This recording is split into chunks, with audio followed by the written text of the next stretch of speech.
लीजिए आपके जितने भी चैप्टर हुए हैं, जितने भी चैप्टर हुए हैं, अब वो आपने बेटा एक बार को अभी सीखे हैं, कई बच्चों ने एक बार और पढ़ रखा होगा। तो सीखने से कुछ नहीं होगा बेटा, आपकी प्रैक्टिस से होगा। आप ध्यान से समझो, किससे होगा? प्रैक्टिस से होगा।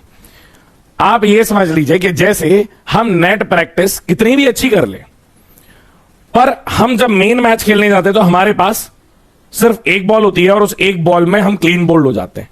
तो हमें इतनी प्रैक्टिस कर लेनी है कि वो एक बॉल भी पे हम शॉट लें या डिफेंड करें या कुछ भी करें। तो बेटा अभी आपने इस चीजों को क्या किया है? सीखा है, लर्न किया है। अब आपको बेटा क्या करने की जरूरत है? हर एक टीचर आपको इसी टाइम पे यही बताएगा कि बेटा revision is directly proportional to selection. या इसको ऐसे लिखिए कि selection is directly proportional to revision. Selection is directly proportional to revision. Sir revision तो मैं तब करूंगा जब मेरे पास टाइम होगा, अभी मेरे पास टाइम ही नहीं है, अभी मेरे पास टाइम ही नहीं है। सुनो बेटा ध्यान से, अभी सर मेरे पास टाइम ही नहीं है। हाउ टू प्रैक्टिस ये सब बेटा बताऊंगा मैं, अभी मेरे पास टाइम ही नहीं है। अब क्योंकि बेटा मैंने आपको बताया अब कुछ ही महीने हमारे पास रह गए हैं, ठीक है। अगर हम बात करें कायदे से, अगर हम बात करें बेटा कायदे से, तो अभी से ही हमारी फर्स्ट बुक ऑलमोस्ट खत्म होने के लिए आ गई है। आप ये समझ लीजिए करीबन 4 से 5 चैप्टर रह गए, जो कि 20-25 नवंबर तक आपके खत्म हो जाएंगे। क्लियर? 20-25 नवंबर तक आपके खत्म हो जाएंगे। तो अब आपको बेटा करना क्या है कि जैसे जो भी हॉलीडे मिल रहा है, जो भी छुट्टी मिल रही है, उसमें बेटा पूरा का पूरा एक चैप्टर निपटाने की कोशिश करो। जैसे जब भी बेटा हॉलीडे मिल रहा है तो पूरा का पूरा चैप्टर निपटाने की कोशिश करो या यूनिट वाइज निपटाने की कोशिश करो। आप जब भी पढ़ो बेटा कॉम्बिनेशन में पढ़ो, आप जब भी पढ़ें कॉम्बिनेशन में पढ़ें। सर कैसा कॉम्बिनेशन? मैं समझा नहीं। जैसे जब भी आप बेटा यूनिट एंड डायमेंशन का रिवीजन करें, उसके साथ हमेशा वेक्टर साथ में ही कंप्लीट कर लें। ये आपका एक सेट हो गया। जब आप इस सेट में परफेक्ट हो जाएंगे तो आप इसे टिक मार्क कर लेंगे। इसकी एक बढ़िया सी आप शीट बनाइए बेटा, एक बढ़िया सी एक शीट बनाइए। ये शीट बनाई आपने, ये शीट बनाई आपने, टारगेट रखा बेटा, ध्यान से सुनिए। ये शीट बनाई, इसको 1 नाम दिया, यहां पे ये 1 नाम अपनी शीट में लिखा। ध्यान से सुनिए, 1 नाम आपने कहां दिया बेटा? ये शीट में दिया। ये शीट ऐसे बनेगी, ठीक है। और जहां भी आप पढ़ते हो इस शीट को आप लगा लीजिए। और किसी सब्जेक्ट की भले ही आप बनाए ना बनाए बेटा, फिजिक्स की आप जरूर बना ले, फिजिक्स की आप जरूर बना ले। आपने ऐसी शीट बनाई, यहां पे आपने सीरियल नंबर लिखा, यहां पे आपने चैप्टर नंबर लिखा, ठीक है। अब यहां पे बेटा आप जो लिखने वाले हो, ये आपने कितनी बार रिवीजन किया। रिवीजन का मतलब आप समझिए, रिवीजन का मतलब बेटा लेट के पढ़ना नहीं होता है कि यार हमने रात में सोने से पहले 10 मिनट या 15 मिनट या ये सारी चीजें देख ली, ठीक है। रिवीजन का मतलब ये नहीं होता है। रिवीजन का मतलब क्या होता है बेटा कि आपने स्टार्टिंग से लेकर के एंड तक पढ़ा। थ्योरी आप सिर्फ पढ़ेंगे, न्यूमेरिकल जो मैंने कराए हैं, सवाल पढ़ो, सॉल्यूशन को छुपाओ, फिर सॉल्व करो। डीपीपी पूरी सॉल्व करो, भले ही कर चुके हो दोबारा से सॉल्व करो। समझ में आ रहा है कि नहीं आ रहा है बेटा? तो यहां पे बेटा, यहां पे सीरियल नंबर आएगा, यहां पे चैप्टर नेम आएगा, जो जो आप चैप्टर पढ़ रहे हो। यहां पे बेटा रिवीजन आएगा, ठीक है। यहां पे क्या आएगा? रिवीजन आएगा। रिवीजन के अलग अलग सेट होंगे। ये 1 बार रिवीजन, ये 2 बार रिवीजन, ये 3 बार, ये 4 बार और आखिरी 5 बार।